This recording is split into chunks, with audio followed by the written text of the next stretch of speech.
আমরা এই অন্তর্বর্তীকালীন সরকারকে শক্তিশালী করার জন্য 26 জনের মতো উপদেষ্টা রয়েছে।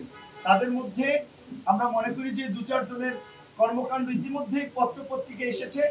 তাদের নিয়োগ, বাণিজ্য, স্বজনপ্রীতি, দুর্নীতি এবং আরো 2-3 জন উপদেষ্টার নাম এসেছে যে তারা এই বিদেশিদের মধ্যস্থতায় একটা রিফাইন্ড আওয়ামী লীগ নামে আওয়ামী লীগকে রাজনীতি করার এবং নির্বাচনে সুযোগ দেওয়ার চেষ্টা করছে।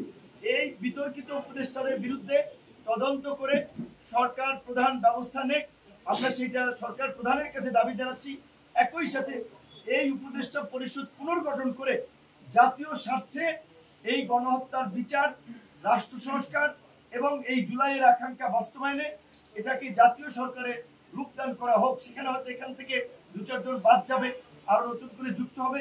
এইভাবে আমরা জুলাইয়ের গণ অভ্যুত্থানের অংশীজনদের সাথে আলাপ আলোচনার মাধ্যমে অন্তর্বর্তীকালীন সরকারকে জাতীয় সরকারের রূপ দেওয়ার আহ্বান জানাই। দাবির প্রেক্ষাপটে আওয়ামী লীগকে নিষিদ্ধ করেছে, আমরা সরকারকে সাধুবাদ জানাই এবং সরকারকে জনগণের প্রতি দায়বদ্ধ থেকে রাষ্ট্র সংস্কার এবং নতুন বাংলাদেশ বিনির্মাণে ক্ষমতা উপভোগ করা নয়, উপদেষ্টাদের হিরোগিরি নয়, উপদেষ্টাদের ক্ষমতার অপপ্রয়োগ নয়, এই বাংলাদেশকে পুনর্গঠনের জন্য, এই জুলাই গণ অভ্যুত্থানের আকাঙ্ক্ষার বাস্তবায়নের জন্য অনতি বিলম্বে আমরা এই অন্তর্বর্তীকালীন সরকারকে শক্তিশালী করার জন্য আমরা অন্তর্বর্তীকালীন সরকারকে জাতীয় সরকারের রূপ দেওয়ার আহ্বান জানাচ্ছি।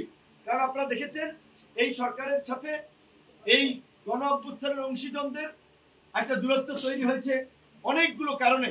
সরকারের উপদেষ্টাদের কথাবার্তা এবং গত 9 মাসেও কিছু কিছু উপদেষ্টার বিতর্কিত কর্মকাণ্ড, নিয়োগ, বাণিজ্য, দুর্নীতি, স্বজনপ্রীতি এগুলো গণমাধ্যমে এসেছে। এই বিষয়গুলো ডক্টর ইউনূসকে সমাধান করতে হবে এবং সেজন্যই আমরা মনে করি যে সমস্ত উপদেষ্টাদের বিরুদ্ধে অভিযোগ এসেছে, যারা বিতর্কিত কাজ করেছেন, অনতিবিলম্বে তাদেরকে সরিয়ে দিয়ে এই মেজর পলিটিক্যাল স্টেক হোল্ডারদের সাথে আলাপ আলোচনা করে এই অন্তর্বর্তীকালীন সরকারকে জাতীয় সরকারের রূপ দিয়ে সরকারের ভিত্তিকে শক্তিশালী করতে হবে। এই গণহত্যার বিচার, রাষ্ট্র সংস্কার এবং নতুন বাংলাদেশ বিনির্মাণে